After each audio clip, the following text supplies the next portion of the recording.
welcome to March the 21st, 2022 meeting of Gaston County Board of Education. I am Jeff Ramsey, member at large and chairman of the board. At this time, I would like to ask the other members of the board to introduce yourself. Lee Dedman, Gastonia Township. Steve Hall, Dallas Township. Robbie Lovelace, Cherryville Township. Dot Cherry, at-large member. Kevin Collier, Riverbend Township. Brett Moore, Crowders Mountain Township. Ms. Justin, Davis, South Point Township. is Ms. Guthrie online? Okay. On behalf of the board, I would like to welcome everyone to our meeting this afternoon and thank you for supporting Gaston County Schools. We have a full agenda for this afternoon, so let's get started. Our first order of business is to have our prayer and the Pledge of Allegiance to the flag. I would like to ask Dr. Booker to lead us in the invocation and the pledge. Dr. Booker? Thank you. Please join me in prayer. Father God, we come to you thankful for your grace and mercy. We appreciate the warmth of spring and the generation of new life and the blooms of flowers and the budding of trees. Please provide your comfort to the innocent who are brought into conflicts and to honor those who offer protection of those less fortunate. We ask that you guide us to appreciate the perspectives of those among us and to learn from each other. May we all grow in our understanding through your gift of knowledge. We ask all this in thy holy name. Amen. Please stand and join me for the pledge. I pledge allegiance To the flag of the United States of America and to the republic for which it stands, one nation, under God, indivisible, with liberty and justice for all.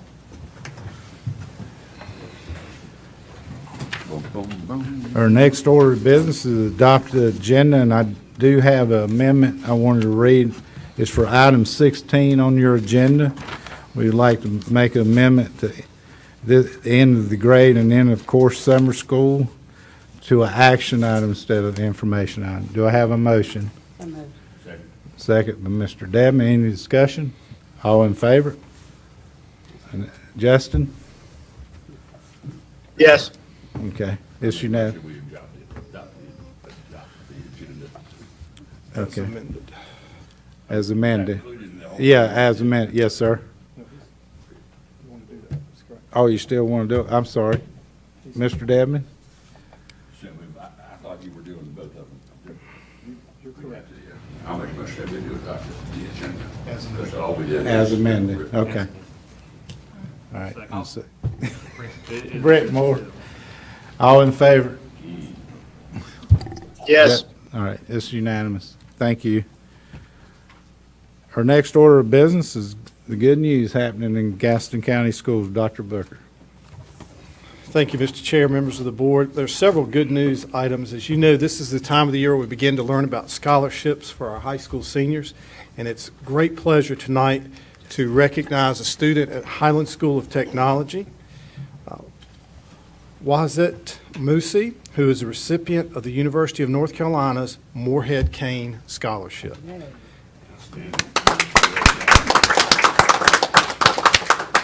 The Moorhead Cain is an outstanding scholarship that provides not only academic but research and extracurricular and enrichment opportunities, and it is a full tuition scholarship that is, any parent knows is worth hundreds of thousands of dollars.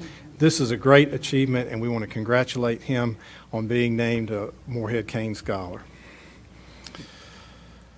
Also, we have an International Science Fair winner. We'd like to recognize East Gaston High School senior Hannah Mullis, who was chosen to represent Gaston County Schools in the Regeneron International Science Fair that will be held this May in Atlanta. Hannah's project is really neat because she is part of the Shining Hope Farm, where people with special needs go and experience hippotherapy, which is a therapy using horses. But her research is looking at the stress on the horses and how they are affected by the different ability levels and movement that the riders who come there for therapy possess. So this is neat, and we can see why an international audience is interested in this research. We want to congratulate her and wish her good luck as she represents us at the International Science Fair. Also, we have additional Do the Right Thing Award winners for the month of March. Stella Taylor of W.A. Best Elementary, Judy Serrano of Beam Intermediate School, Cadence Cruz of Mount Holly Middle School, and Andrea Gaddy of the Gaston Early College of Medical Science. This partnership with Gaston Gazette allows us to recognize students for doing the right thing, and all the winners will come together in May for a large celebration.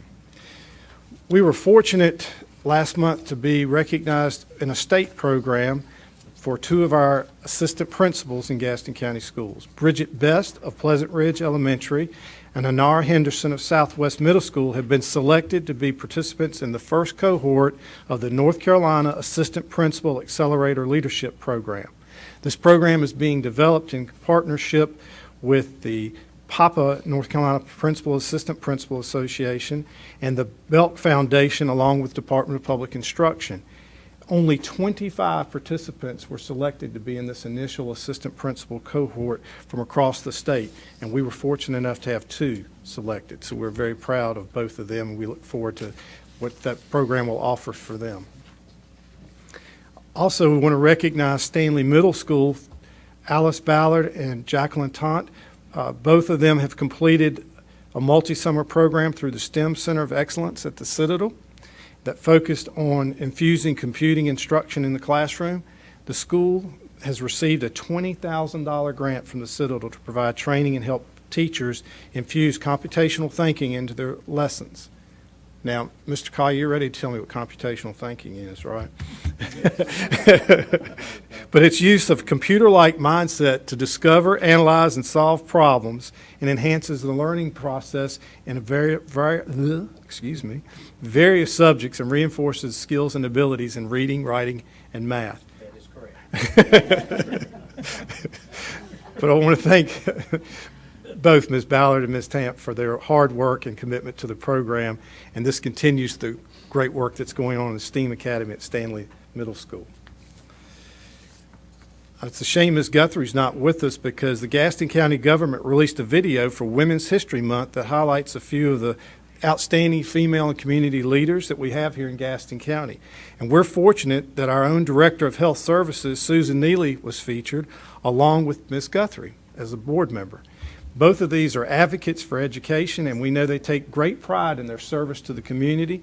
And you all know that Ms. Neely's work has allowed us to really navigate all the last 2 years, and we appreciate both of them, their dedication, and are glad that they've received this community-wide recognition. It's part of this year's theme for Women's History Month, which is providing healing and promoting hope. We also want to recognize our Public Service Academy at Cherryville High School. You can tell it's the end of the year. All the awards are starting to come in.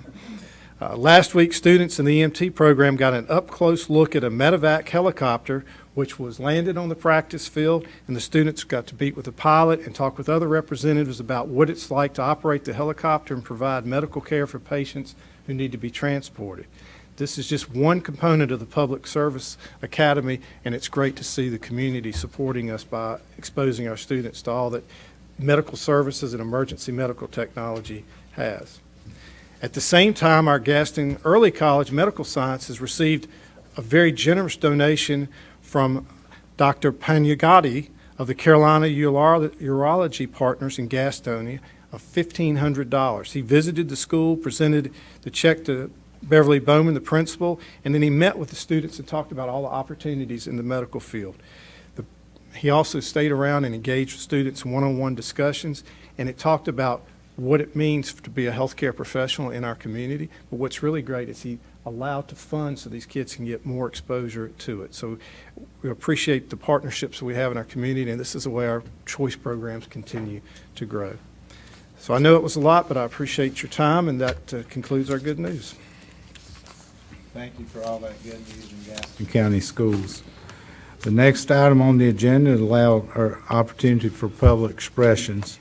We do have several individuals who signed up prior to the beginning of this meeting. Our board policy sets the first 30 minutes of our regular monthly meeting for citizens to address the board.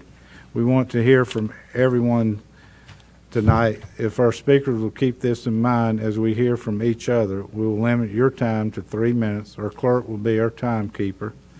Before we hear from the public, let me outline the rules of procedures. Citizens wishing to make comments and who have completed a request to speak form prior to the beginning of the meeting will be recognized by the chair and then requested to step to the microphone and make their comments. Citizens will state their name and address for the record.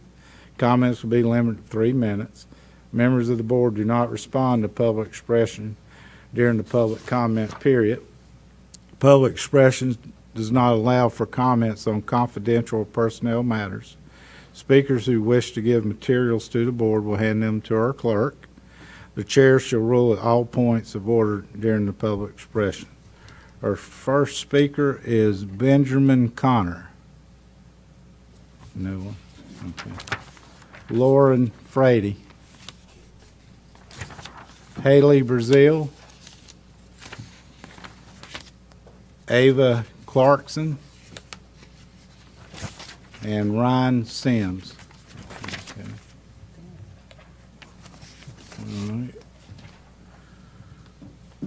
So our next item on the agenda is approve the correction of the minutes. The item on the for action item. I need a motion to approve the minutes for February 21st regular meeting and the February 24th legislative meeting. So moved. Ms. Cherry make a motion, second by Mr. Hall. Any discussion? All in favor? Justin? Yes. All right, it's Yes. unanimous. Thank you. The next item on the agenda is our regular meeting this school year. By current North Carolina law, all local boards of education shall vote. Oh, I skipped Dr. Payne, hadn't I? Yes, sir. All right. The next item on the agenda, I thought we was finished that, for allows for a report from our superintendent, and it's Dr. Payne will give us a COVID-19 update. Sorry about that, Dr. Thanks, Payne. Dr. Payne. Yeah, I was trying. Lady, I was trying.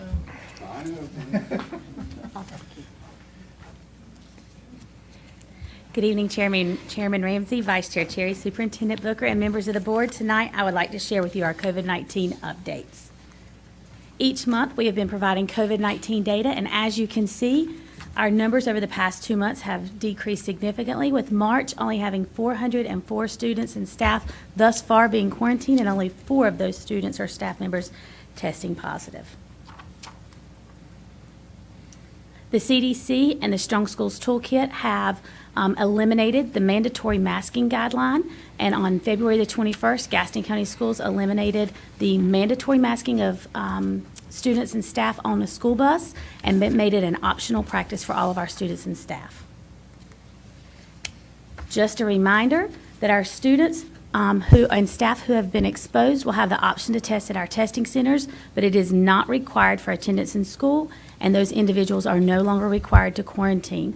The only students and staff who will be, or students and individuals who will be required to quarantine are symptomatic or positive students who will be quarantined for 5 days, and then they return masked for 5 days, or they have the alternate diagnosis, or they get they can test and test negative, and then they can return to school masked for 5 days.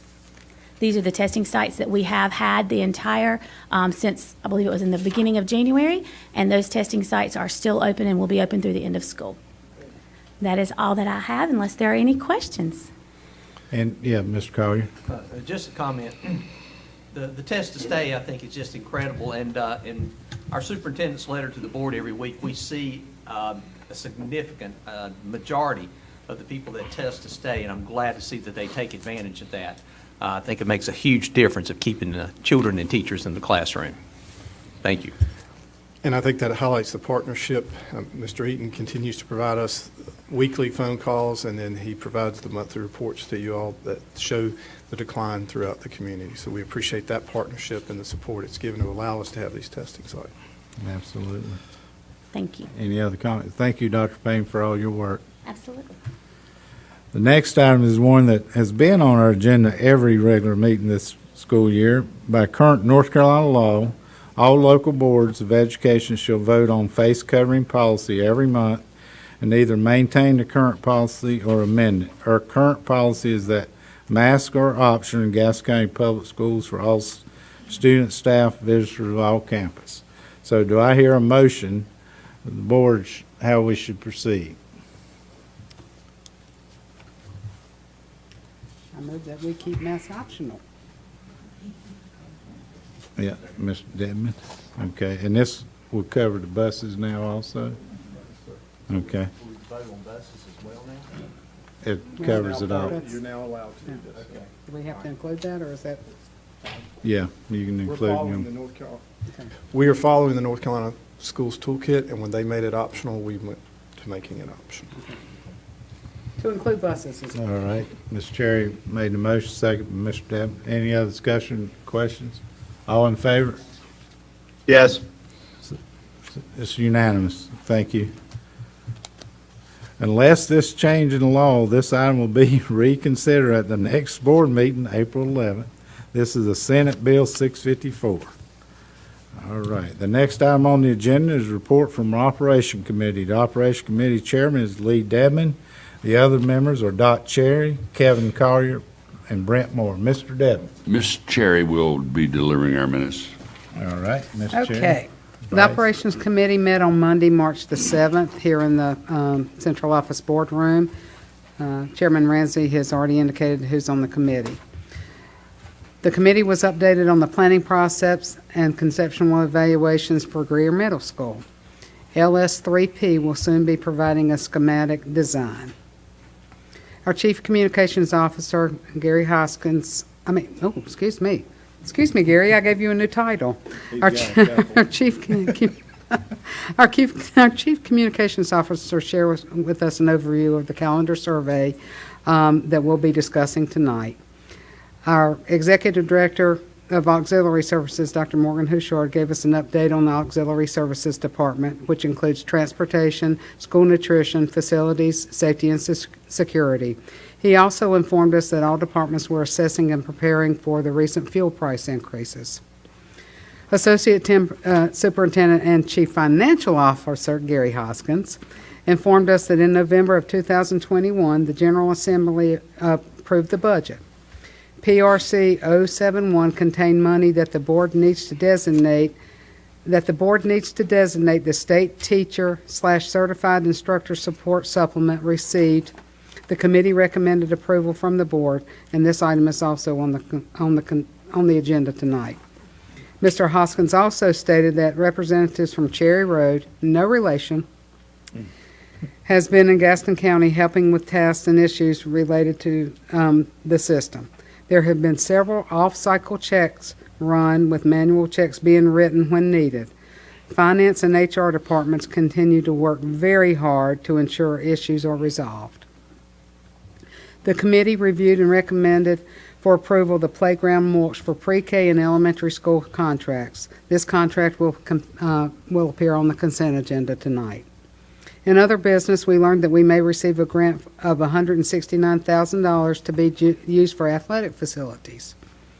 Funds will be used for middle school athletic improvements on fields, benches, and other needs as identified.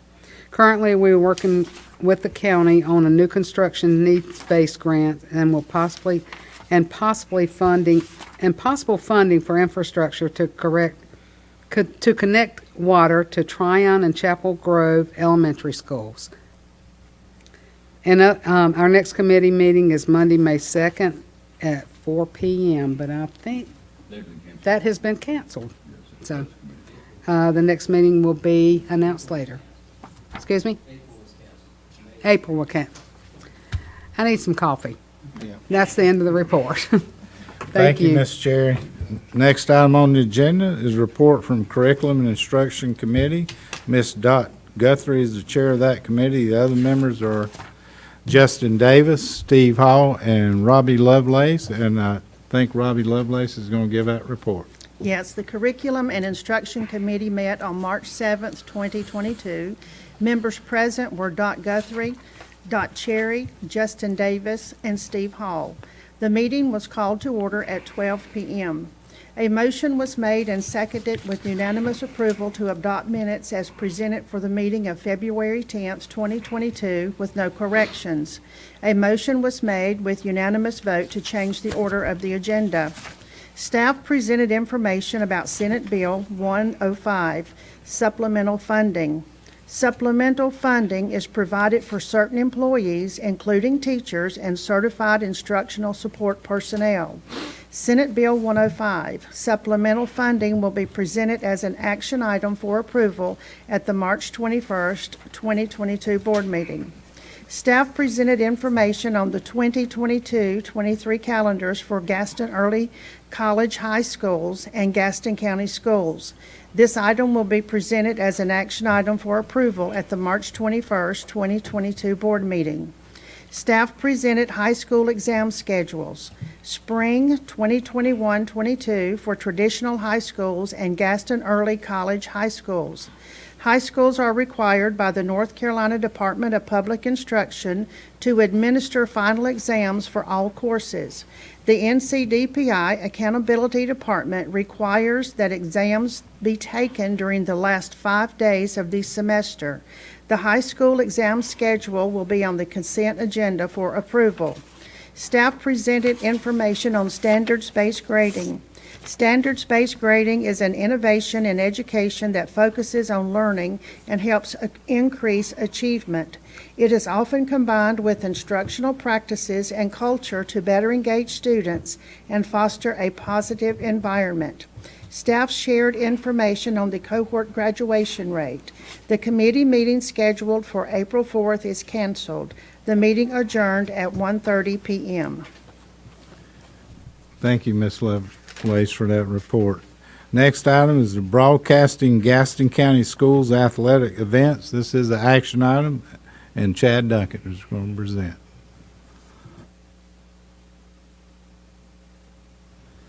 Good evening and hello, Chairman Ramsey, Vice Chair Cherry, board members, and Dr. Booker. Here to speak to you today about the NFHS, National Federation of High School Pixelot system. And they are cameras that would be installed in our stadiums and also in our gymnasiums. You can see from the slide, these are some example pictures from around the nation that would possibly happen at our schools. To make this happen, our athletic directors would simply put their schedules online with the NFHS, and then those cameras would then pop on. So there is also the ability to do the following. We can live stream graduations. We can, if we have guest speakers in either of those two venues, they can also obviously be aired. We can do our marching band competitions and also any type of award ceremony. And we can also create what they call an SBP, a school broadcast program. And I believe this would be an ultra experience for our students who would want to get involved. This picture is taken from Cox Mill High School. This is an example, and again, that's just Cabarrus County, so if they're making it happen, we could make it happen as well. So why the NFHS Pixelot system with the NFHS network? It's free one-time installation, and you get two cameras, one in the stadium and one in the gymnasium. There's a possibility that it's going to happen. The percentage of money would come back to the schools from subscriptions. And again, this is part of their revenue sharing program. They have a monthly choice, and they also have a whole year choice. The monthly choice we'll get to in a little bit, but the school would get 20% back. A yearly choice, the school would get at least $20 back. And again, you also have the ability to make more money through sponsorships. You can put, and I don't have an example of that, but you can put different businesses in the corners of the video that you show. So how it works, this is the camera. It's got actually two cameras with it, and it's really pretty cool if you've ever seen it work. It's an auto tracking feature, so it is able to follow and zoom in and pan all the action. It follows the ball, and it's just amazing. There's no camera operator required, so you don't have to have a student that you just get to do it the last second, and you don't have to have a parent that has to do it. You can also link it with your scoreboard, so the score graphics would appear on the video screen. All these events would stream to our branded school page, so all 10 of our schools that have sports and the high school level would all have a branded school page that they could grab the video from.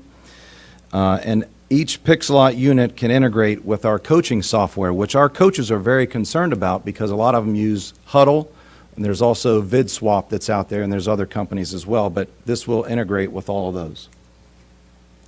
So again, what's included? The weatherproof camera, and again, it stays mounted all the time.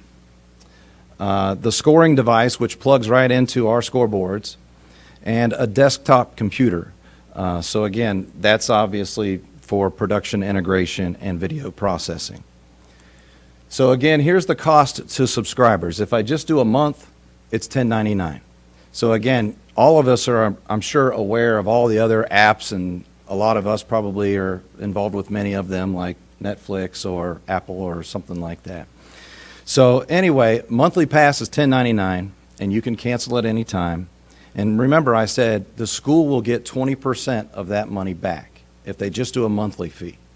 Or you can do an annual pass for $69.99, and the schools start out at getting $20 of that automatically back.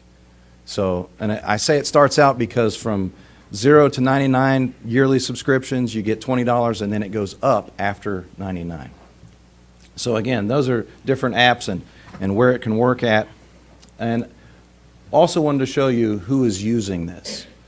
We have so many school systems from around the state and obviously around the nation because it's NFH Network, but these are just some of our school systems from North Carolina. So I wanted to make sure you were aware of this, and this is an action item. Ms. Cherry? You want to go first? You're right. Go ahead, Kevin. Well, I've got several questions. Okay. First, it looks like this is an app, so it will be a streaming service. Is that correct? Correct. Okay, I just want to be sure. You said that our coaches, I understand they do use Huddle, and some of them use BidSwap. Is this something that the school would have to subscribe to if coaches wanted to use this, or is this something that you've talked with your coaches about as far as using this app versus other choices? There would be one subscription per high school, so they would have that. Okay, so the coaches would be able to Correct. watch their ball games with one subscription? That's okay. How long is this contract? It's a 5-year contract. It's a 5-year contract. And the reason I ask that is I've just got to say it because I'm sure they're not the only ones that do this, and that there will be competing services at some point in time someday with the better mousetrap, if you will. So this will obligate us to a 5-year contract, and any financial contribution on Gaston County school side? No. 0. Okay, I just need to hear you say that. All right. And that's all my questions, Mr. Chair. Thank you. All right. Thank you, Mr. Cowrie. Ms. Cherry? Okay, you said that they interact with the scoreboards. Well, each school has a different type of scoreboard. Some are new, some are very new, some are very old. Do we know that they're going to integrate? They have guaranteed that they will. So Okay. there is a plug-in for each of the scoreboards in the back where they can then go to a separate one. Because a lot of our scoreboards, they would have the 25-second clock or whatever that goes down anyway at a lot of our high schools, but there's a bunch of different plug-ins on the back. Well, okay, I understand that they can guarantee it, but what if they can't? Do you see where I'm going with this? I mean, because I think it's a great idea, but if it's not going to work for every school, then it's not as great as it sounds. Well, they would all still have the video. They just, as you're stating, they wouldn't have the score posted on the bottom. Okay. Well, I guess that's where I'm, and I like play devil's advocate, you know that. I just want to make sure that everything that they say that they can do, that we're able to do it in all of our schools.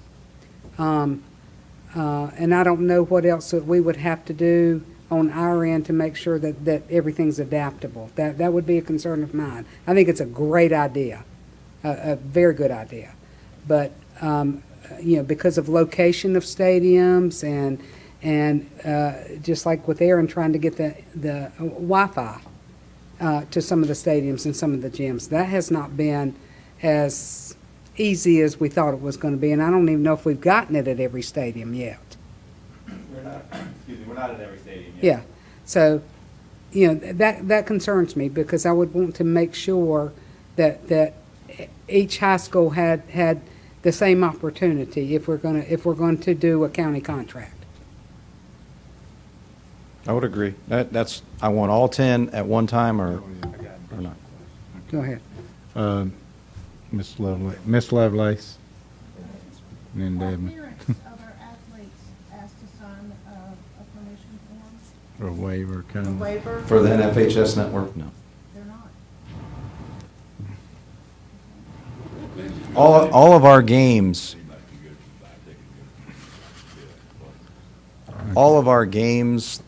the coaches have to exchange film, so that is on Huddle for all of our schools anyway, so that would be the same example. All right, Mr. Dedman? You can answer about the subscriptions. And you said it wasn't any cost. If I'm a coach at East Gaston, I get it free. But the school gets one free. I don't have to pay a monthly thing. Is that correct? Well, the school might have to pay one yearly fee of $70, but again, we could check further into that, but it's a school-branded page, so. Because I want to be able to look at another school as a coach. Also, I know they're still going to do film, but I want to make sure that our coaches don't have to pay $69 they already don't get paid enough. All right, thank you, Mr. Dedman. Mr. Collier? I'm just going further down this rabbit hole. So if I subscribe, can I watch other high schools? Can I watch anybody that's part of this service in the United States? Yes, you can. Okay, that's incredible access. Yes, but when you start off with that $69.99, you can designate which school you want that $20 to go to for a Okay. year, but then you can watch anybody's. Okay. And the great thing is 5 states away, if you got family, they can then watch their nephew's game or their niece's Okay. game. And my next question is it a tool for, I guess, our education channel to subscribe? Because if we have somebody that breaks a scoring record or some kind of milestone is made, we'd probably be good to have that on Channel 21. Can we rebroadcast information? That's my question. If we have some kind of historical event that we Yes, want it is to- archived. Okay. All the games would be archived. And we could republish it on Channel 21. That's without copyright infringement. That's in the contract, Okay. yeah, because we would then own it. Okay. All right. That's Well, I all, knew Mr. we Chair. was in the process of upgrading our booths anyway with the internet service. This probably helps too. I knew that the internet service was upgrading all the press box. Is that correct? Yes, sir. We're upgrading all the stadiums and the gymnasiums to support this system. So we're bringing fiber and network connectivity to all these to support this. Okay. All right, Mr. Deb? A good thing, because other districts are doing it.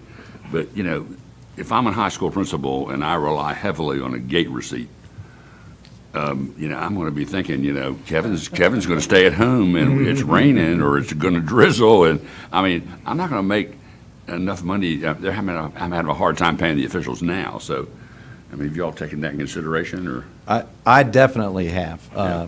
And in fact, probably over the years, that was my biggest hesitation as well. So we've had other systems now do this, and I've asked them specifically, has there been a drop in gate attendance or any of that? And obviously, pre-COVID, COVID, whatever, but they said no. In fact, they feel that more people are coming to the games, and they're also getting like a phantom fee where they're still getting money back because other people from around the nation are then watching these games. And don't forget, I said you can get additional sponsorships and you can Right. put them on the screen as well. And they also stated, big rainy night, but we're still going to play. Well, there's still going to be people that will watch it, so they will then pay, when even if they I don't get my attend. sponsors, do I keep all the sponsor money? Yes, Okay. every bit of it. There we go. That's right. I'm good with this whole thing. Mr. Davis has a question. Mr. Davis? Yes, thank you, Mr. Chair. So these are going to be placed in the football fields and the gymnasiums. Is that right? Yes, it'll be in the stadium, basically, you could say the 50-yard line. Okay. So it'll be on top of the press box, and it'll be in the gymnasiums right mid-court. Okay. And so will all of the teams that use those facilities, the volleyball teams, the basketball teams, men's and women's soccer teams, and football, will all of those sports be able to be live streamed? Yes, and wrestling. Wow, that's pretty neat. Okay, and wrestling. All right, well, that's good. And is there any talk about doing it at our baseball and softball fields? The contract only comes with the 2 free cameras at that, so that would have to be further explored. Okay, thank you. Thank you, Mr. Davis. Wait, one more Mr. thing. Chair- Now, when are you anticipating getting this set up for the fall? I can only hope. So all of our Wi-Fi will be done by the fall? We hope, that's the plan. So we currently have maybe 4 schools completely done. We're working on a 5th right now. They've had delays with weather and things like that, but we're pushing them to have it done. We'd like to have it done for the fall, so yes. Okay, so are we going to roll this out all at the same time? Or if there are 6 schools that are done, are 6 schools going to open up with this, or what? Chad? Well, I mean, I want all. I'm asking. Yeah, I want all 10 at a time, like I Okay. stated. However, if we sign the contract, then I believe we're obligated because it says something about the closest to August 1st. Yeah. I think it'll get done. Okay, any other discussion? This is an action item. Do I have a motion? Mr. Moore, second, Mr. Collier. All in favor? Yes. All right, that's unanimous. Thank you, Mr. Duncan. All right, next item is the media center. This information item, Dr. Payne.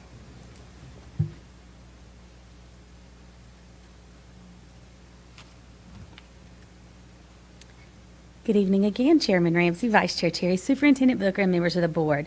Tonight, I would like to provide you with an update on the progress of our Media Center updates and the additional resources available for our students through our media services. As we upgrade our media centers, we have begun transforming our learning spaces into modern learning environments that spark a love for reading, research, and rigor. In our elementary schools, we have completed projects at Lingerfeld, Gardner Park, and Lowell Elementary School.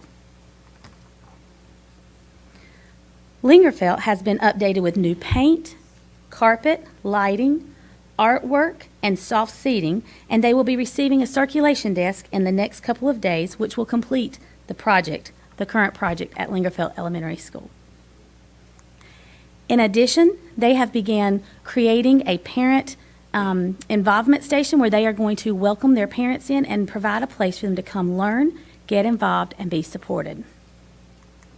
Gardner Park has new flexible seating, new bookshelves, and a circulation desk. Lowell Elementary School's project was completed with new lighting, carpet, paint, flexible seating, books, bookshelves, and a circulation desk.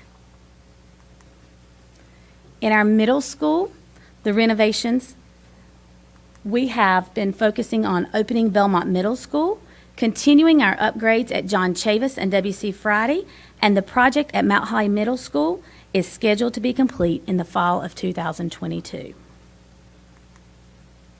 Belmont Middle School has opened with a state-of-the-art media center. In Phase 1, we created a design that promoted collaboration, research, and spaces that host individual and small group learning all in their new facility. Phase 2 included soft seating and bookshelves, as well as flexible learning spaces.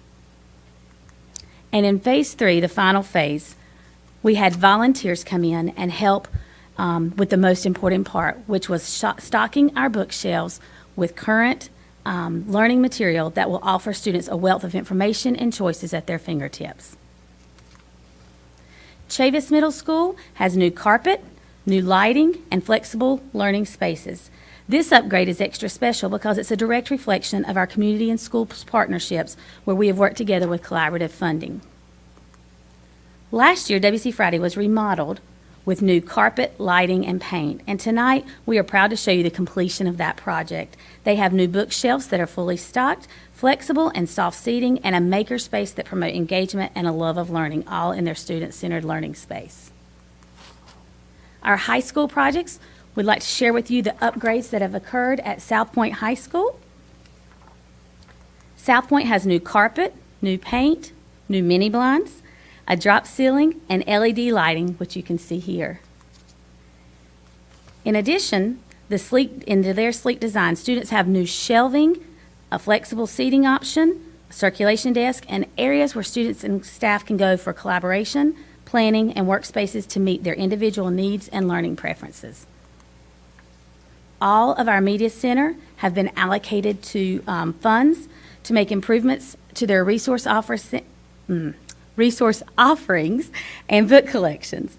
Prioritizing these funds, keep our collections up to date, is another way that we support modern learning environments for teachers and students, keeping our information and our sources current and relevant. Every elementary school has also been provided a new set of the Battle of the Books, and we are purchasing paperback books for summer camps. Last of all, I want to recognize our media specialist. Next month is National School Library Month. April the 4th is the National School Librarians Day, and we have some of the best media specialists and librarians in Gaston County schools. Even in the midst of a pandemic, our media specialists have found ways to have book fairs to engage our students and families. They have had Battle of the Books groups. They have provided and created events for Read Across America, included virtual guest authors.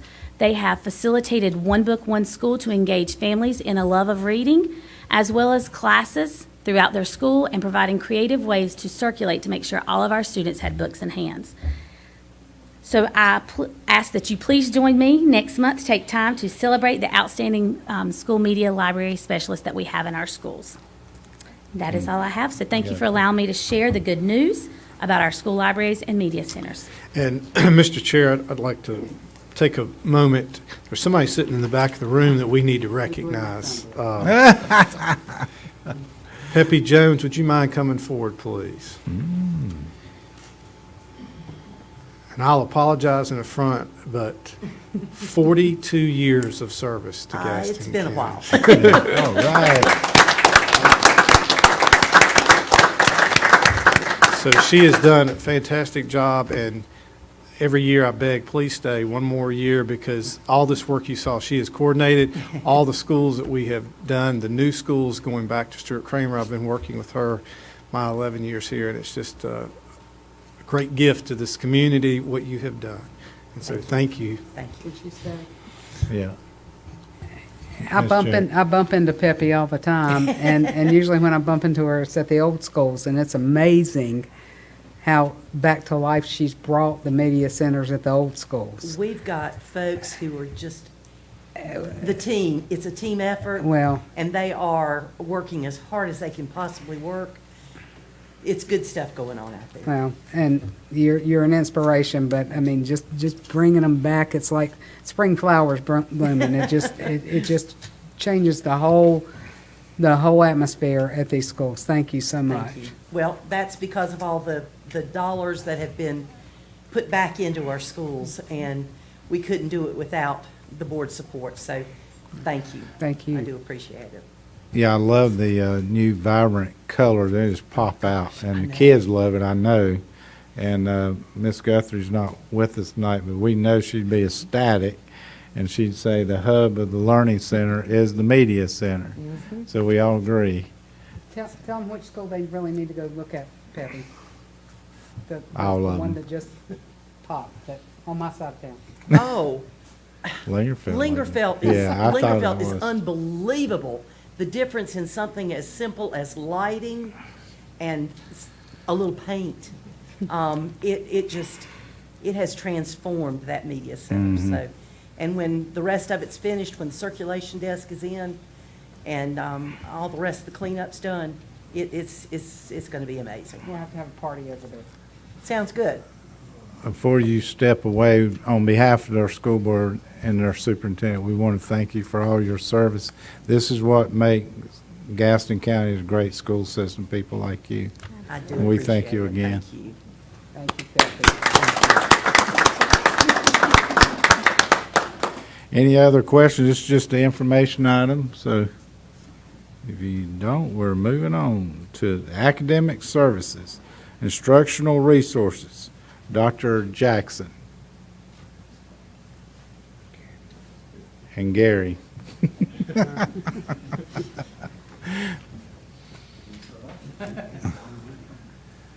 Good afternoon, Chairman Ramsey, Vice Chair Cherry, members of the board, Superintendent Booker. One of the things that Dr. Baltnight and her team will be talking about, if I can get this to work,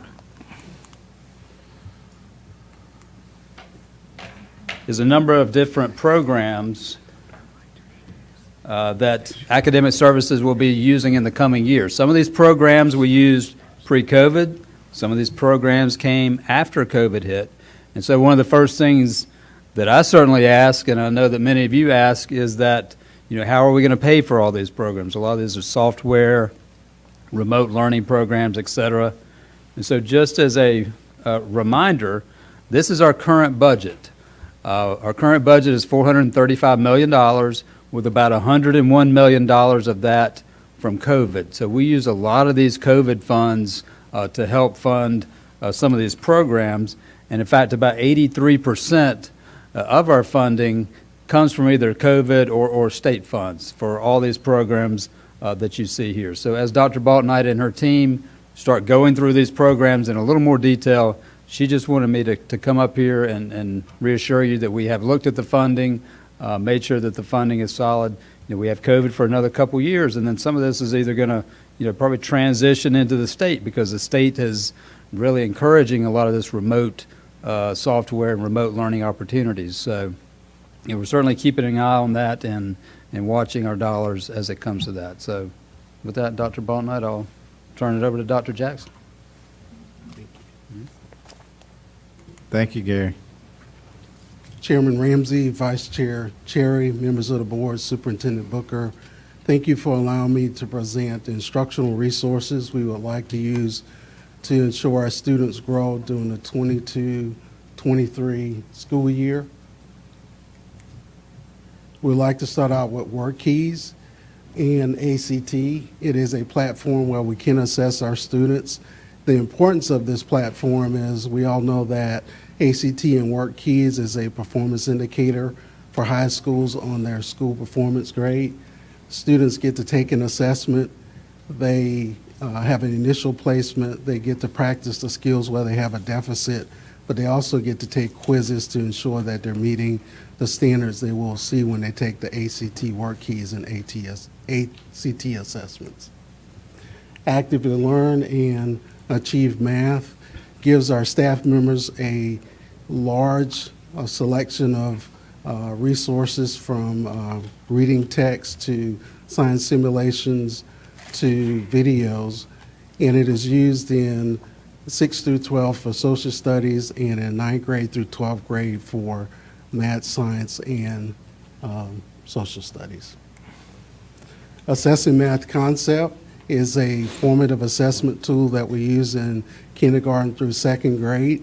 It allows our teachers to pinpoint the skills our students have deficits with, and it also helps them form small group instruction plans and during our flex time that we have at the elementary level.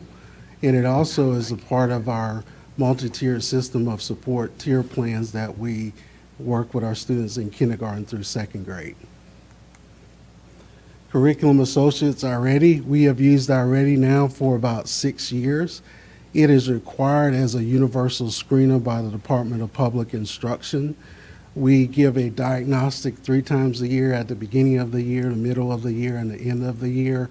The good thing about the diagnostic, after the students take the diagnostic, they get an individualized learning pathway that they spend time during the week working on it. And one thing we also like about Already is a great predictor of how students will perform on the end of grade assessment in grades 3 through 8. Already Classroom Math, Ready, we have used Ready math for about 6 years now. And while we love Ready Math so much, we've seen a tremendous amount of growth in our middle school scores since we started using Ready. The codable text, we have spent a lot of time the last year focusing on the science of reading. And as part of our literacy intervention plan that we submitted to the state, they require us to purchase the codable text materials to support our kindergarten through third grade as they begin their work with phonics and the basics of teaching kids how to read. Discovery Education, we've been using this resource for 3 years. We use it for science and social studies. It gives our staffs a lot of video and digital resources in our blended learning environment. And we also use the science textbook in grades in 5th grade and in middle school. At Puzzle, we began using this resource a year ago as we work to provide blended learning. It allows our teachers to integrate video lessons around our standard course of study, and it's also interactive, allowing our students to ensure they're not just watching the video, but they're providing evidence that they're learning from the videos. And it integrates seamlessly with our learning management systems, Schoology and Canvas. Educator's Handbook, we've used this resource for about 12 years, and our staff enters office referrals and minor incidents, and it allows us to analyze the data and be able to support schools at a deeper level. Imagine Learning used to be Edgenuity. That's the new name they have now, and it's used for our Gaston Virtual Academy courses and also for our high school credit recovery. Canvas is our grade 6 through 12 learning management system, which allows us to provide blended learning and personalized learning for our students. Leader in Me, this is our 3rd year of implementation. We talk about the 7 habits of highly effective people, and it's used in our Dallas feeder area at Carr, Costner, W.C. Friday, and North Gaston. Legos, 3 years ago, we implemented at the elementary level a class called Innovation Station. We used the curriculum engineering in elementary schools, and we have to design a program every semester, and that requires a lot of materials, so we would like to transition to Legos.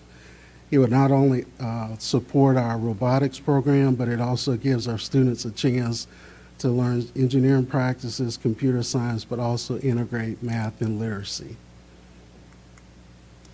Letters, we've heard a lot about letters training. If you've been around North Carolina for 2 days, the state is paying for our teachers and principals to participate in the training, but not our assistant principals, so we would like to include them in the training so our teachers will have additional staff members to support them as they go through letters training over the next 2 years. Modern Teacher, this has been a partnership we've had for 4 years. It has allowed us to establish our blended learning and our individualized learning and learning plans. It's been a really good partnership for us. And it also has a platform where we offer professional development for our teachers so that we ensure that teachers can have professional development anytime, anywhere, and they get the same training no matter where they are in the district. Envision Mathematics, for the first time in a long time, we had a resource for Math 1 at our high schools, and our teachers really have enjoyed this resource. So we would like to continue, and it's truly aligned to the state standard course of study. Science A to Z, we got a lot of feedback from our teachers and looking at the data to see whether our kindergarten through 2nd grade students was using Discovery Ed. And the overwhelming feedback from our staff is they wanted to reintroduce Science A to Z because it's more appropriate for our kindergarten and 2nd grade students. And it also allows our teachers to work with the literacy and the science integrated. School specialties, this is our reading intervention.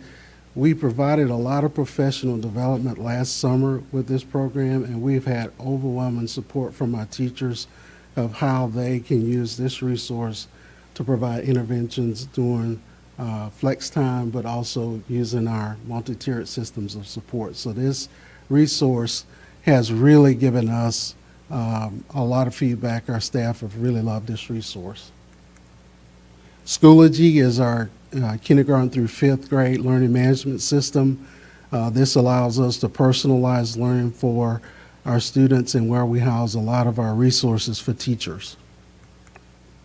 In SchoolNet, we've used this for about 14 years, and the great thing about SchoolNet, it's a part of the home-based Power School platform. It allows our teachers to create lesson plans, but also create formative assessments where the system has a really good data reporting dashboard that allows our students, our teachers to individualize instruction once they receive the data.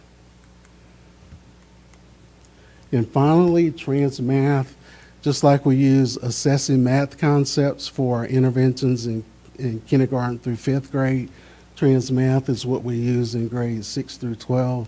And we know as students transition from kindergarten through fifth grade, the math is a little different. So it continues to allow the students to practice the skills that may have deficit as they move to the upper grades. And that's all I have, unless there's any questions. That's a lot. Mr. Deb. Do we still use the standard course study that our teachers are still using?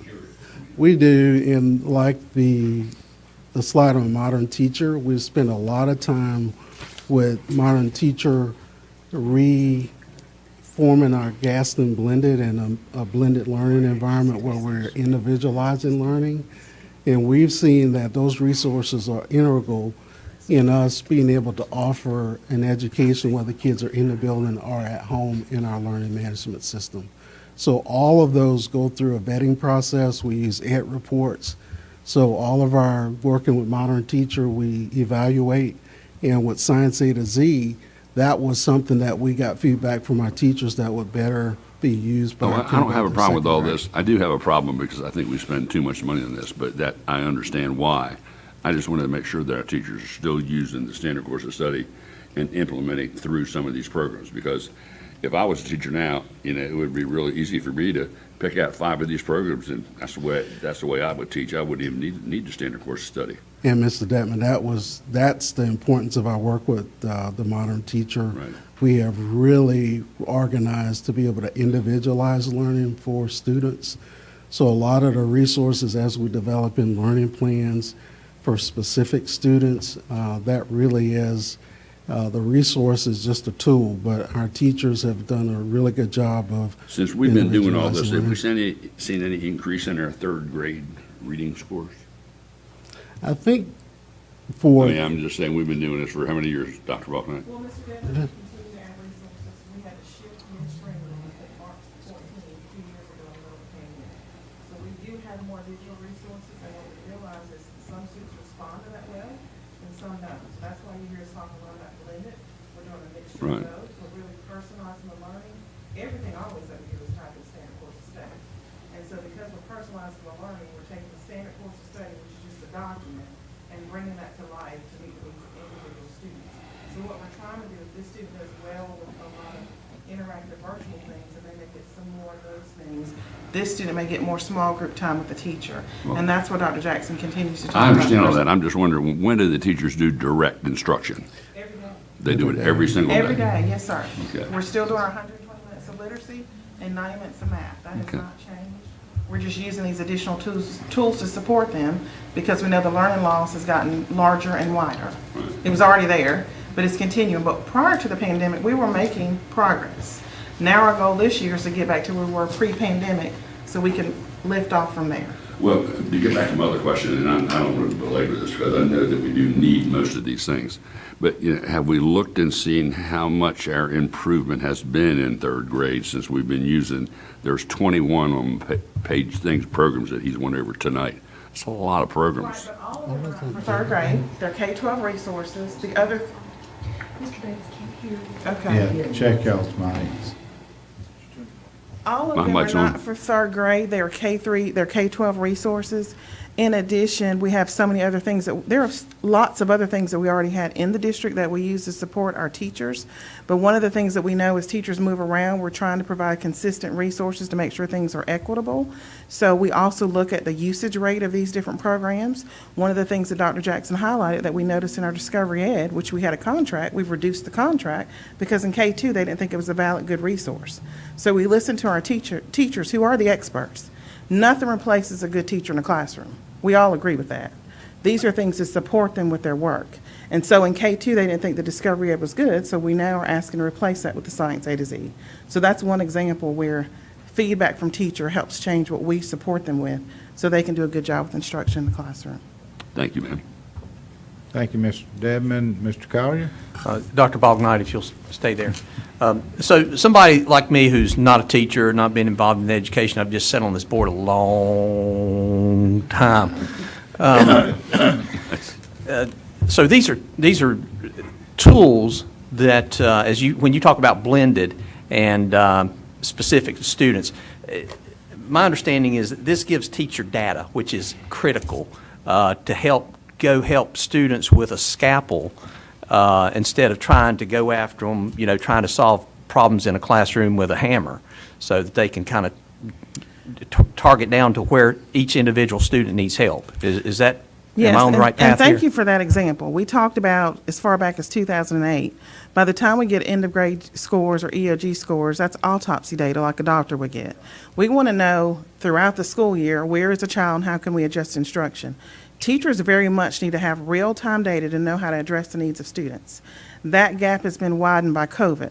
One of the things that we've been doing for the last 5 years is that we bring every instructional item to the board to share with you. We'll have some more next month. So a lot of these things, as Dr. Jackson highlighted, have been in place for 14 years, like Educator's Handbook, or 10 years. That doesn't mean that these are all new things, but I think that it's important for everyone to understand the resources that we're using, what it takes to support teachers in the classroom, and why so much, as Mr. Hoskins has highlighted, goes to instruction, which is fabulous, in this school system to our classrooms. And that's why it's important for us to share these resources and let you know that there are times that we adjust and shift resources based on the needs of our teachers and students.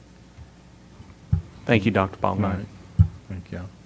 Yeah, just basically watching my wife for years bringing all these resource books, flipping through them at night and everything. Well, now she just clicks on one of these resources. And it really saves time for the teachers, spending an hour trying to research something. You can find it, it's just like Google pretty much. So you can find the answers you're looking for real quick, and that's how I look at this. But I can tell you, they're all teaching. Well, and one of the things that we've tried to do is we've tried to keep core resources. Some of the feedback when we merged curriculum instruction with support services was that we change resources so often, it's hard for teachers to really learn and understand the resource. So there's some resources that we've had for a long time. We continue to use the same reading resource, but we have to supplement. And then we also have to adjust to what the state requires with the science of reading. So we're addressing some additional areas there, which I think is a good thing for our students. Our teachers are great. A part of that process is having the modern teacher platform, so that as we train teachers, they can go back and watch those trainings. We also have evidence of who's had which training, so we know how to support them. It's a lot. Our teachers are wonderful. They're experts. So they do have a lot of resources to use, and they have to figure out how to navigate through those resources. But a teacher can't just use one resource for all students. All right. Anything? It's just the information item. We would thank Dr. Jackson and Dr. Bachnight for y'all's great presentation. Thank you. Next item is the summer student offering, and this is the information item also. Dr. Bennett.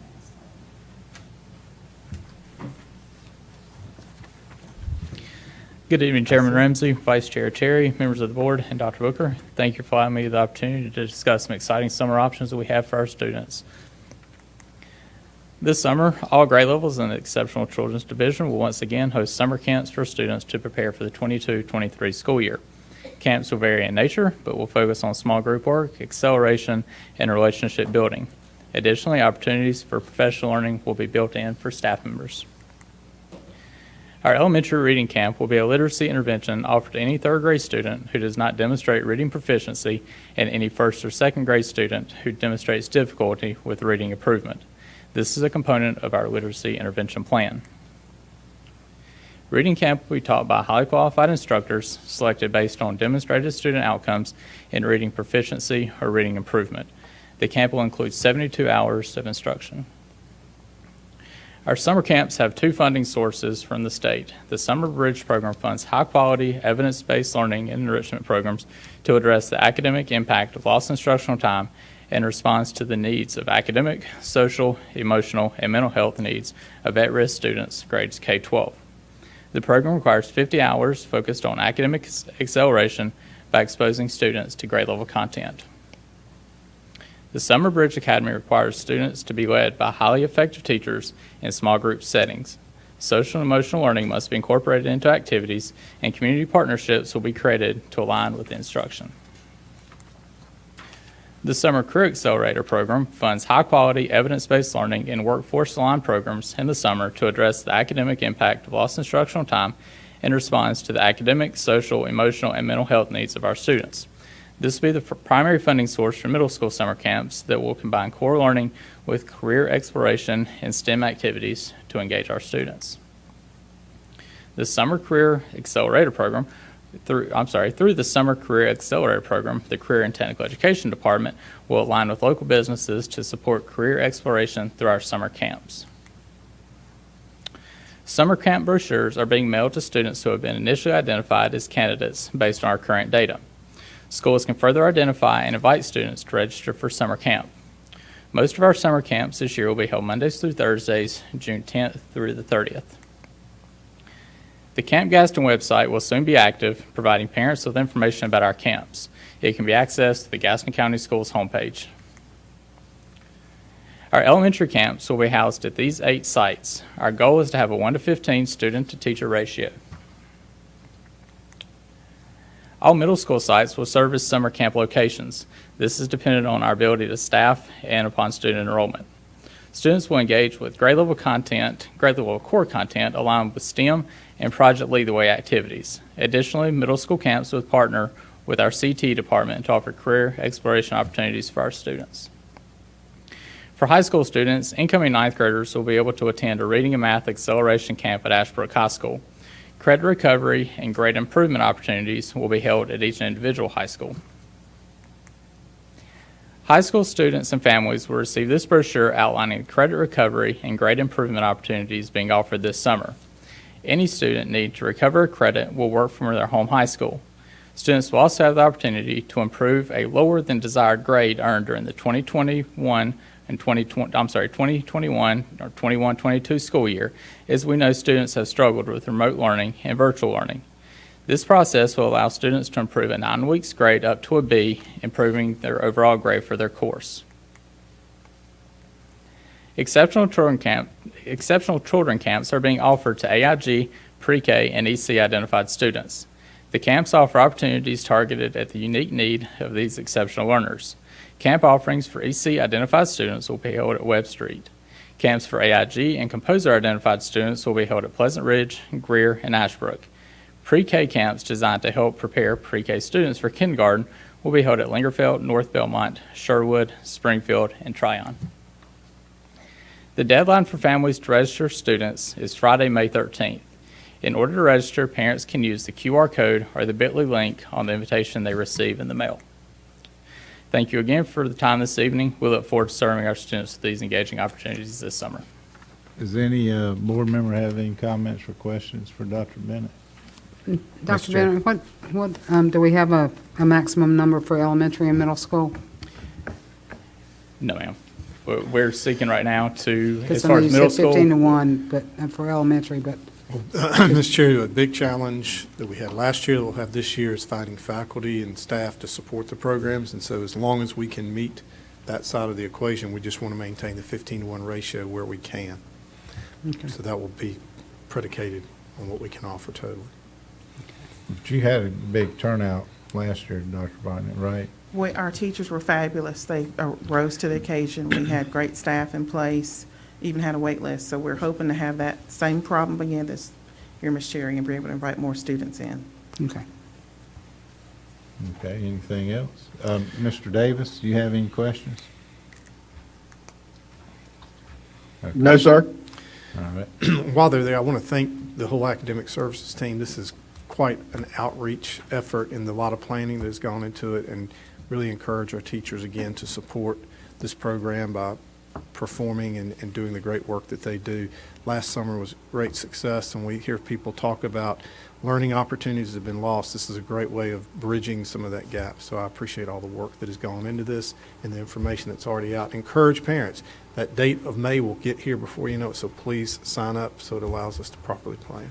Okay, thank you. Next on the item agenda is end of grade and end of course summer school. This is a action item. Rebecca Powers.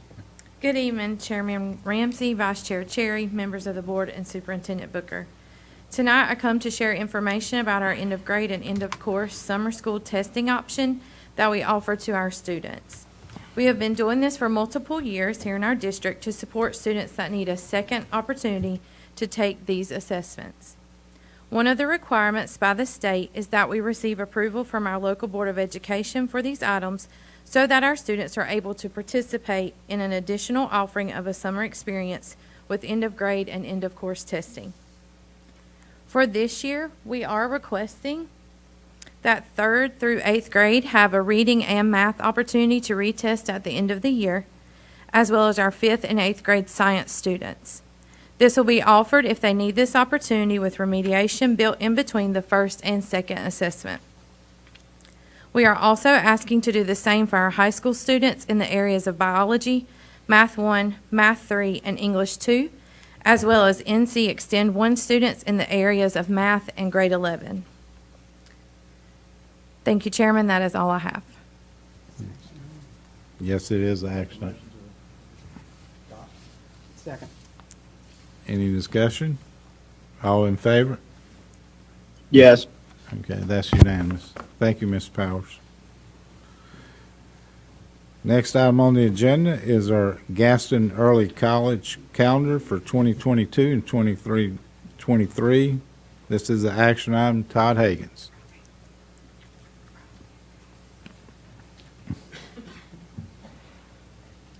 Good evening, Chairman Ramsey, Vice Chairman Cherry, members of the board, and Superintendent Booker. Being presented to the board this evening is the 2022-23 school calendar for the Gaston Early College High School and the Gaston Early College of Medical Sciences, which are located on the Gaston College campus in Dallas. The Early College draft calendar was developed by the school principals and school staff in consultation with representatives of Gaston College. The draft calendar for the two early college high schools aligns with the Gaston College academic calendar, which is a standard practice and necessary to accommodate early college students taking college-level coursework, and it also coincides with the operation of Gaston College. And Mr. Chairman, the early college calendar is before the Board of Education for consideration and approval. Okay. Any question? Whoops. Mr. Collier? Make a motion that we adopt the Gaston Early College calendar in our book as presented. Mr. Dedman? Okay. Any other discussions? All in favor? Yes. It's unanimous. Thank you. Yes, Justin? Yeah, Justin's already said yes. Next item on the agenda is Gaston County Schools calendar 2022 and 23. This is an action item. Todd Hagan's up again. Thank you, Todd. Chairman Ramsey. I am here this evening to share with you an overview of the survey for the 2022-23 school calendar for Gaston County Schools. Prior to the winter break, a calendar survey was conducted to get feedback from students, parents, employees, and community members. The survey was available on the district website, and the survey link was sent to parents, students, employees, and community members in our Parent Link communication system. A total of 2,103 people completed the survey. 46.5% of the respondents were parents, guardians, family members. 36.3% were employees. 14.8% were students, and 2.4% were community members. There are 3 samples that were approved by the Gaston County Schools Calendar Committee for consideration. Samples A and B have the mid-semester break in January. Sample D has the mid-semester break in December. Survey participants were asked yes or no if they supported each of the 3 sample calendars. Participants had the option to submit comments if they chose to do so. The calendar committee decided not to submit its sample C to the public for feedback on the survey. That is why we are only referencing samples A, B, and D. The calendar committee eliminated sample C from consideration, its consideration. Sample D, the calendar, with the first semester ending before winter break, received the most support on the survey, with 70% of the respondents saying yes, they supported the Sample D calendar.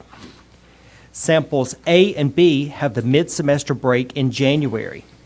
32% of the respondents said yes, they support Sample A, and 17% of respondents said yes, that they support Sample B. In the comments, many respondents shared that the mid-semester break should coincide with winter break so that exams are completed before the holidays and students can start a new semester when they return to school in January. Those who favored samples A and B with the semester break in mid-January shared that the semesters in Sample D were too unbalanced, with only 77 days in the fall semester compared to 97 days in the spring semester. I would like to thank you for the opportunity to share this information about the school calendar survey. And this evening, Mr. Chairman, the 3 draft calendar samples A, B, and D, which were formulated last fall by the Gaston County Schools Calendar Committee, are before the Board of Education for consideration and approval. Thank you. Okay. Thank you, Todd. Does anybody have any questions for Todd? No question. All right. Mr. Chair, Collier? Of the 3 calendars, it's obvious that D is the more favorable calendar, especially I think the key piece is the semester break before Christmas. With that, I'd like to subject to this board or submit to this board a calendar that is in front of you that is an alternate. And it's very similar to D, except it's more balanced because it's going, instead of 77 days in the first semester, it's going to have 85. And instead of 97 in the second semester, you'll have 89. So it's a much more balanced calendar. The big difference in the 2 calendars will be the start date for the calendar I've submitted in front of you will start August the 17th for students versus August the 29th. And the last day of school will be May the 25th instead of June the 7th. Is it 24th? I'm sorry, you have the calendar. It's the May the 24th instead of June the 7th. So those are the biggest differences in the 2 calendars. It aligns more closely with our college calendars, and again, most importantly, it provides time to finish exams before our winter break. Mr. Chair, and I submit this as a motion to this board to adopt. Okay. Any questions or comments? Anybody have a second? Mr. Lovelace? All right. Any other discussion before we vote? All in favor?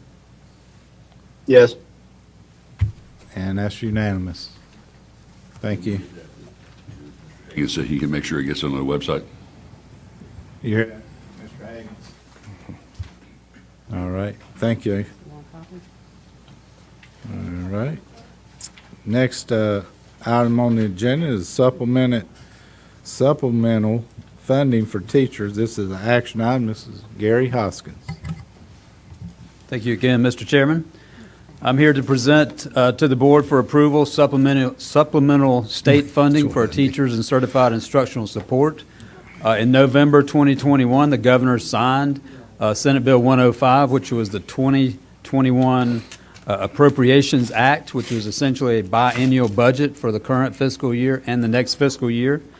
One of the components of that budget is funding for certain employees, including teachers and certified instructional support personnel, totaling $628 per qualified employee, subject to retirement, and that's over a 10-month period of time. So our current state retirement contribution on behalf of each employee is just under 23%. Also, we have 7.65% of FICA. So the total retirement contribution would be $193. So the net would be $435. So we have presented this to both committees, the Curriculum and Instruction Committee and the Operations Committee, and we're recommending that this board approve the payment of $435 net of retirement of state supplement over 10 months, which would be $43.50 a month, to all qualified full-time permanent certified teachers and all qualified permanent full-time certified instructional support personnel. Okay. Mr. Chair, I make a motion that we accept Mr. Hoskins' recommendation. Okay. I'll second Mr. Devon, right here. Mr. Devon, second. Any discussion? All in favor? Yes. That's unanimous. Thank you. Thank you, Gary, and I think you're back up again. Yes, sir. Thank you. So the next on the item is the annual engagement letter with the independent auditors. Thank you, Mr. Chairman. Each year, we ask the board to approve the annual engagement letter with our independent auditors. Our independent auditors are Anderson, Smith, and White. Many of you know this as being Vince Quinn, who is the auditor who's been here for a number of years. He's a local person, Gastonia. He does a number of school districts throughout the state, and Anderson, Smith, and White is probably one of the preeminent audit firms of school systems in the state of North Carolina. Over the past 3 years, these annual audits have cost $39,500 per year. They are requesting an increase of $1,500 to $41,000 for this upcoming year, and that is an increase of 3.8%. Considering that's they've had no change in the last 3 years, that's an acceptable increase in my opinion. So recommend that this board approve the contract and engagement letter with Anderson, Smith, and White to perform audit services for the fiscal year 2022-2023. Mr. Chair? Yes. Make a motion.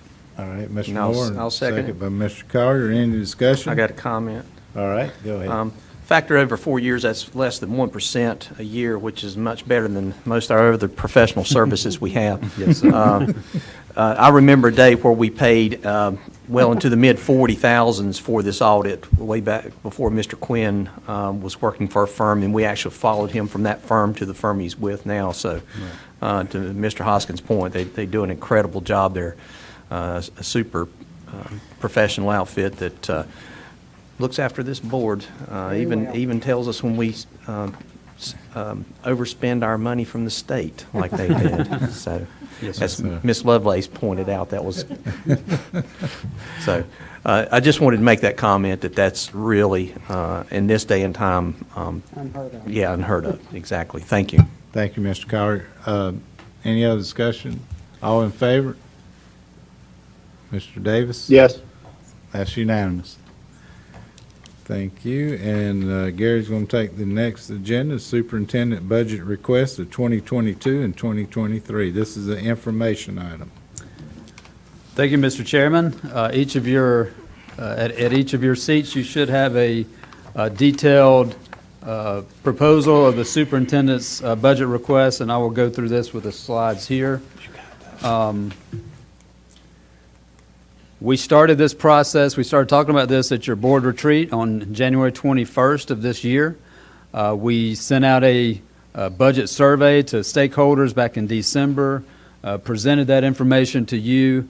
After the meeting, we sent budget information to our directors and department supervisors, and we gathered that information together to help prepare this superintendent's budget request, which, as the chairman mentioned, is an information item, and we'll be bringing this again to you, subject to any changes that you may have on April 11th, for your adoption, and at that point, it will become the Gaston County Schools budget request. And then that will go to the county. By state law, it has to be presented to the county by May 15th.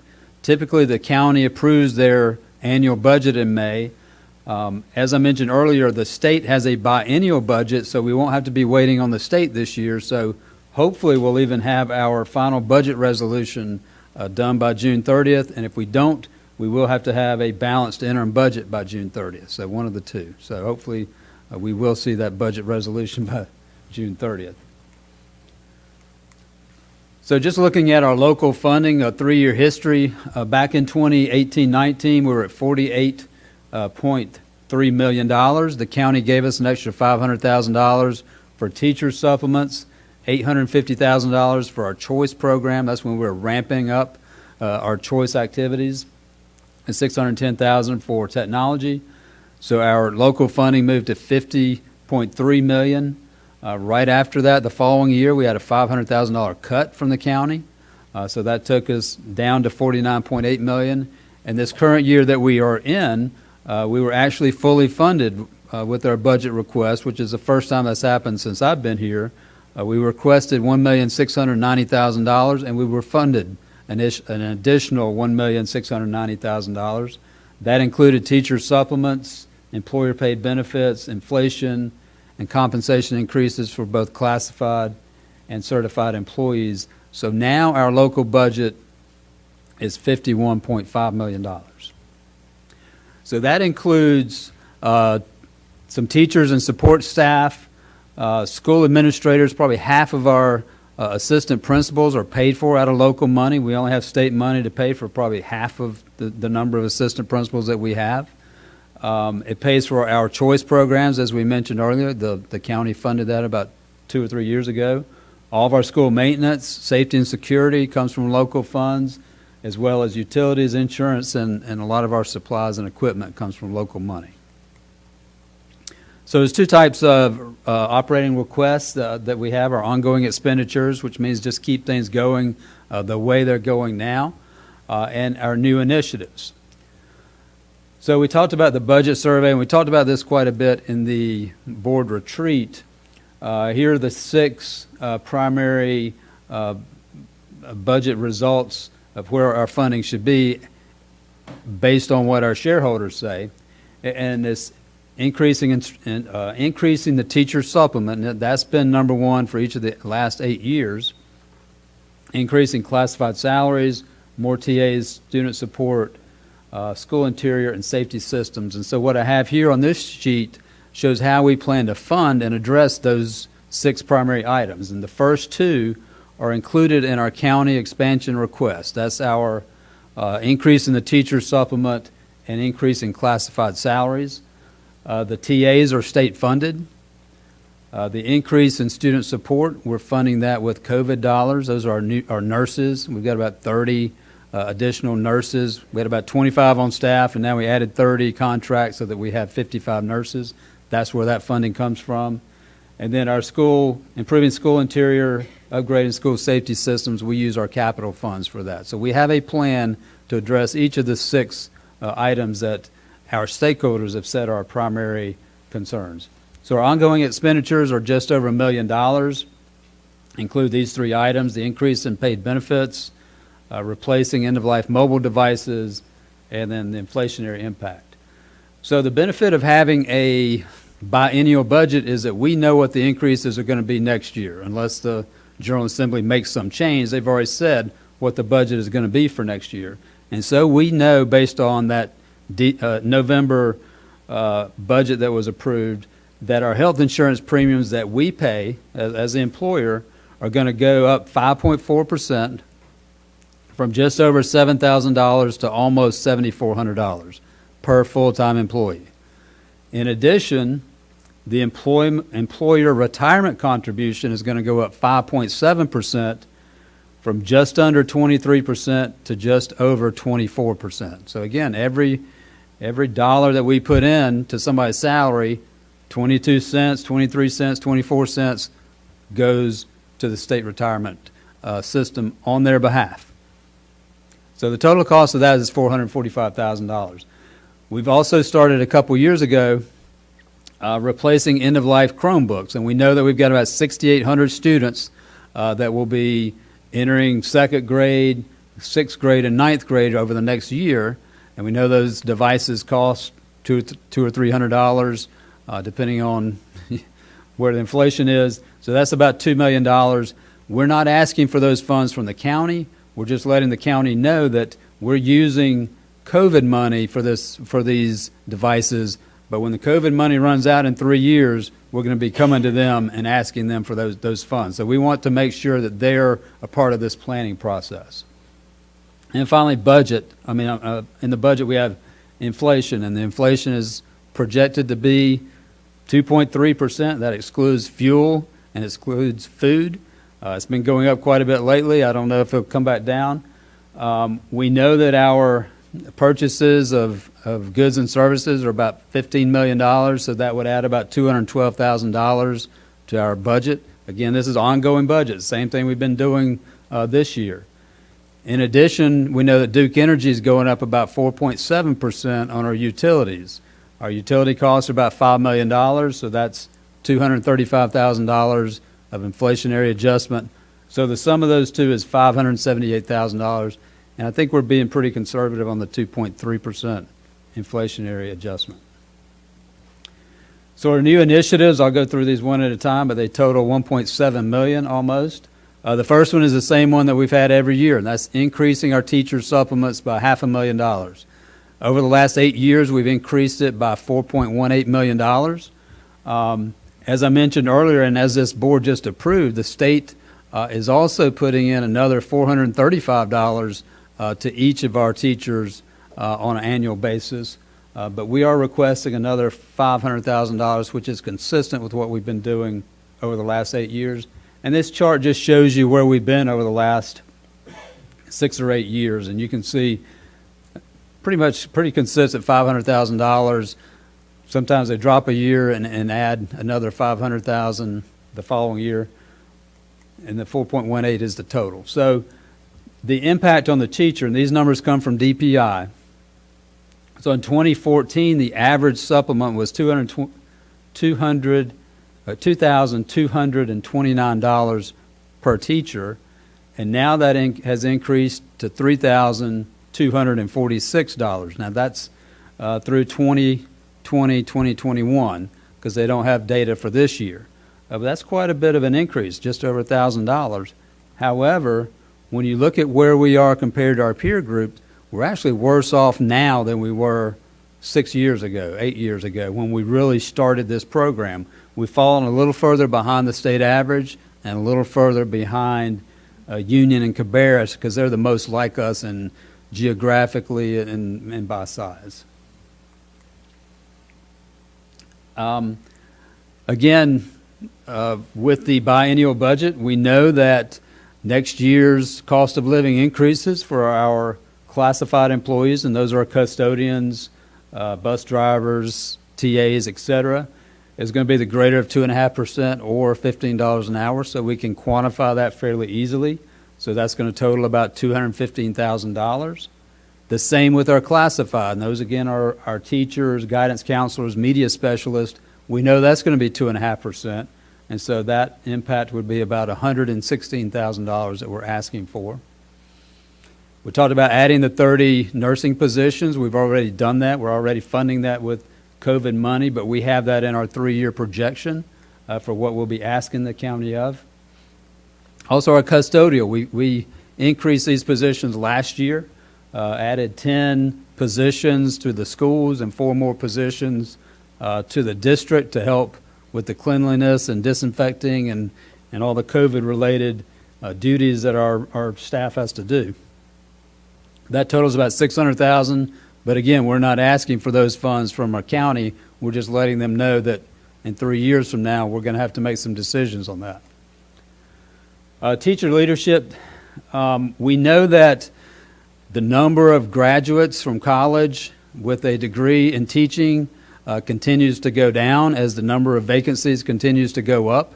And so one of the programs that Dr. Baltonite and Dr. Booker are working on is a way to transition a number of our TAs from the current TA position, which is a 2-year degree, and transitioning them to a qualified teaching position, which they need another 2 years of higher education. And so partnering with some of the local 4-year higher education institutions, we'll be able to fund those 2 years of extra education. We've identified about 40 candidates, and it costs about $335,000. In return, they would be required to remain a teacher with the Gaston County Schools for 4 years. So that's something that we'll be asking funding for. We've got about 3 years' worth of paper boxes of student data that need to be scanned. We have an existing vendor that can do that, and we're asking for $168,000 a year for the next 3 years to try to get all that paper data into a electronic format, which will save a lot of storage, and it'll make it a lot easier for people to access student records. Adding additional month of employment for high school counselors. They currently work 10 months. We're proposing that they add 1 month during the summer. Typically, a lot of them come in anyway to help work on schedules. This would help quantify that. They would work schedules, transcripts review, et cetera, and that'd be about $228,000. And the same with our middle school and high school athletic directors. Middle school athletic directors work 10 months. We're proposing they go to 11. And our high school athletic directors work 11 months, proposing they go to 12. And obviously, they'll be working on fields, athletic schedules, coaching, hires, and so forth. And this cost will be about $110,000. So our request, this proposed request for the upcoming year is about $2.7 million more than it was last year. With our capital outlay, this is fairly consistent with what we've done in the past. Just keep in mind there's two types of capital. One is school bonds, and that's not what we're talking about. We use those for new schools, new additions, capital replacements. But what we are talking about is routine maintenance, preventative maintenance, and minor repairs to a number of capital items such as roofing, HVAC, life safety, et cetera. So our maintenance costs are largely dependent on the age of our buildings. As you know, we've replaced 3 older schools with brand new schools. However, you can still see a large number of our schools are over 40 years of age.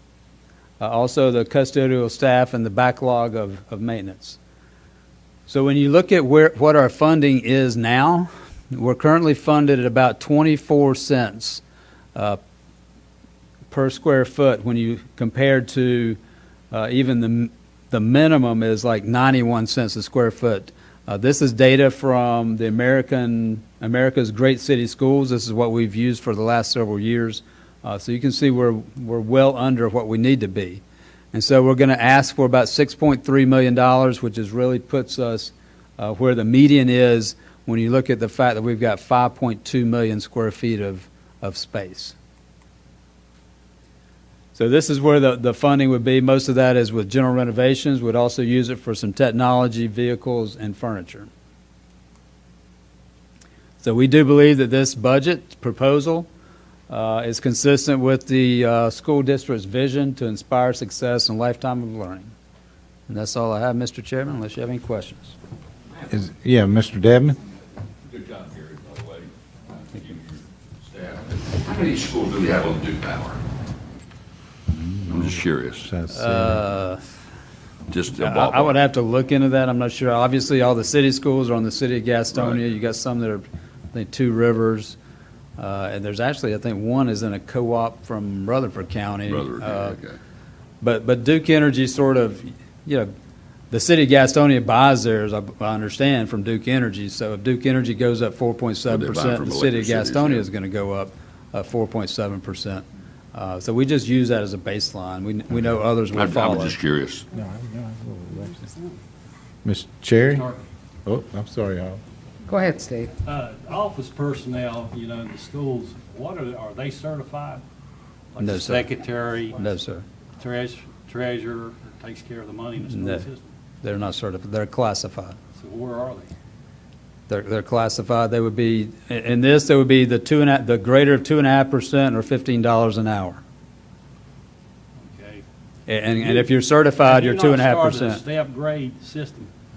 We started it, bus drivers have been on that for a while. We've added some of our maintenance personnel, we've added custodians, we've added TAs, and we're looking to add, try to get everybody on a step system as soon as we can. Yes, sir. Thank you. Thank you, Mr. Hall. Ms. Cherry?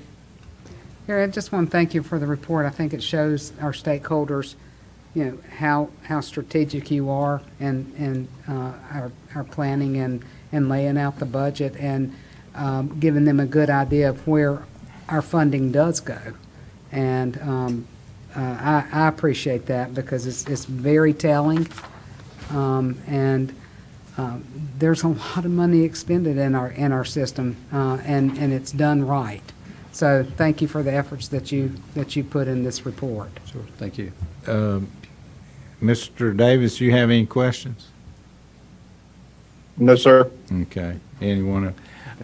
How much is the 2.7 million? Probably inflation involved in that 2.7 million. You already did it. The inflationary component is, He answered it for me. No, he had a cheat sheet. Okay. Kevin, did you have a question?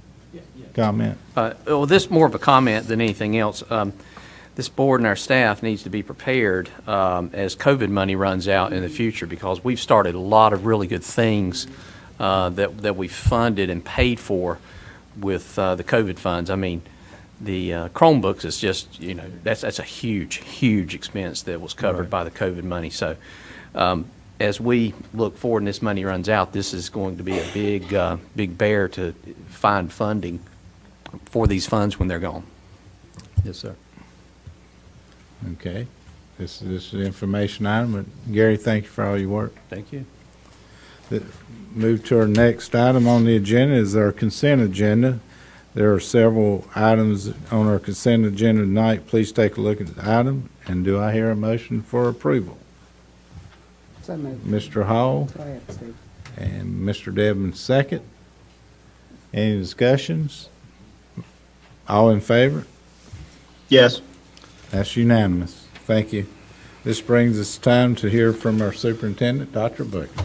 Thank you. I do want to point out a couple of things. I hope you all recognize we have started the fourth 9 weeks of our school year. And before you know it, it'll be time to present diplomas to the class of 2022. I want to thank our teachers for all that they have done to get to this point and what they will do to help all of our students have a successful completion to this school year. And none of that happens without all the support staff that work to provide, the bus drivers that bring the students, the cafeteria workers that prepare meals and feed children, and custodial, you go on and on. There's so many folks that make this work, and just want to appreciate all that they've done. And we have a later spring break this year. It'll be in the middle of April, but when they come back, it'll be crunch time, and from April 25th forward, we'll work to have a great year. What's fun about coming back from spring break is we'll start all the recognition ceremonies and have the celebrations in May as we move towards that. So it's great to be reaching this point of the year. But as we've reached this point of the year, one of the things that has been very hard for the last 2.5 months has been the conversion of our payroll system, accounts payable system, and I appreciate all the angst that has caused in this system. And I know we received a letter from the state superintendent talking about her understanding of what this has done through the requirements it is.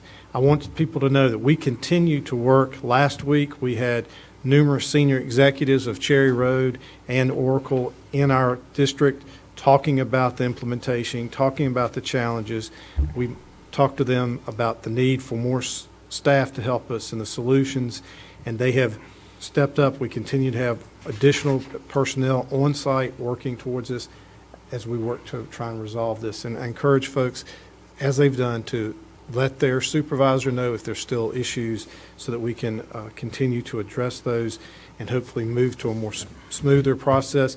I know it doesn't feel it, but we did have a better payroll run in the last run. Still had numerous errors, still had folks working hard to do it, but it was making a positive step. So we appreciate the efforts of Cherry Road and Oracle to address the concerns. I don't want to miss something that Mr. Hoskins just talked about. Next week, we're going to be opening up a window so we can select 40 individuals in our district who currently are teacher assistants to allow them, free of cost, to pursue their teaching certificate. And this is a partnership with Gaston College where they're willing to work to help us with any prerequisite courses that are needed. And then Gardner Webb has an online opportunity that folks can do it. Belmont Abbey has an opportunity for you to do it in person, and we've been working with both of those institutions to develop this program. Dr. Hooser of Gaston College, Dr. Theofelder of Belmont Abbey, and I meet monthly to try and talk about what can these three institutions do to make our county better and stronger. And so this is, Dr. Baltnight, what, 6 years you've been trying to get to this point. And so to be able to announce this, it's what we think is an opportunity for all of our staff to gain additional education and provide the support, because we know we have great teacher assistants that can become great teachers for us. So that, look for a posting next week that will say if you want to apply to be part of that first cohort of 40 that we could do, and we hope that we can continue to fund it and grow folks within our own. I want to thank 16 students, employees, and parents and community members who have agreed to represent Gaston County Schools in the Portrait of a Graduate design team. The state superintendent is going into each of the regions of the state to get engagement from the public about what a portrait of a graduate should look like. So these 16 individuals have committed to participate in 3 two-hour virtual sessions that will be conducted, and hopefully this will impact what comes out of the state and that our voice will be heard. I'm really excited about this because one of the things that COVID really hindered was our arts program, and I know that our great professionals that provide all of our arts are excited that we can once again have different performances. And this spring, it's time for concerts and plays and other activities, and it will start this weekend with spring musicals and plays. Forest View High School will be presenting The Little Shop of Horrors, and Stuart W. Kramer High School is presenting Done to Death, which is a murder mystery comedy. And then in 2 weeks, on the weekend of April the 7th through the 9th, North Gaston High School is presenting Freaky Friday, the musical. And then the first weekend in May, Highland School of Technology will present the Addams Family musical. And so there are other opportunities like that. Those are just ones that I'm aware of. On April 2nd, we'll have our all-middle school, all-county band concert, which is just awesome to watch those kids come across from the county, spend a day prepping, and then prepare and present. It's a really great event. And then on Monday, April 4th, I really encourage you, the all-county chorus concert. Gosh, these students are so talented. It's always uplifting to be a part of that. And then we have through an Artist Eyes exhibit that will be at the Gaston County Museum in Dallas beginning March 29th. So our website lists all these, but I just encourage people to look at this and see all the great talent that we have in our district. And finally, I want to remind everyone, it's been talked about a couple times tonight, there are no committee meetings for the month of April, and our regular board meeting will be on April the 11th because the scheduled meeting, the 18th, would be during spring break. So our next board meeting would be April 11th at 5:30 p.m.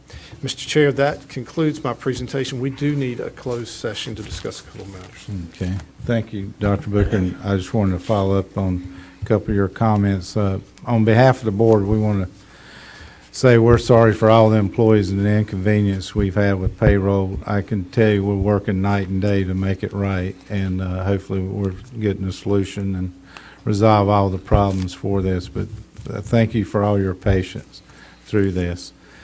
That said, I just want to thank everybody's attention and work the best for our students and community. We look forward to our next regular meeting, as Mr. Booker mentioned. It's going to be April 11th. we'll have a week early because we have our spring break that begins April the 18th, and I know everybody's looking forward for a restful break and a happy Easter. And also here, we have another happy birthday, and we all have 50th birthdays around here. It's unbelievable. So I'd like to recognize Robbie Lovelace for March 24th, turning 50. So happy birthday, Robbie. And before I ask for a closed session, Mr. Collier, you want to do that, or you had a comment? No, sir, I'm ready to. All right. If it would I need a please the motion chair- to go into a closed session. Mr. Collier. If it would please the chair and the Board of Education, I make a motion to go into closed session under North Carolina General Statute 143-318.11, paragraph A6 for personnel, and under the same statute, paragraph A3 for consultation with the attorney, with our attorney. All right. All in favor? Justin? Yes. All right. We're in closed session.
Open session now. Mr. Dedman. Yes, sir. I'd like to make a motion. Have we adjourn, please? Mr. Hall, second. All in favor? Mr. Davis? Yes. We're adjourned.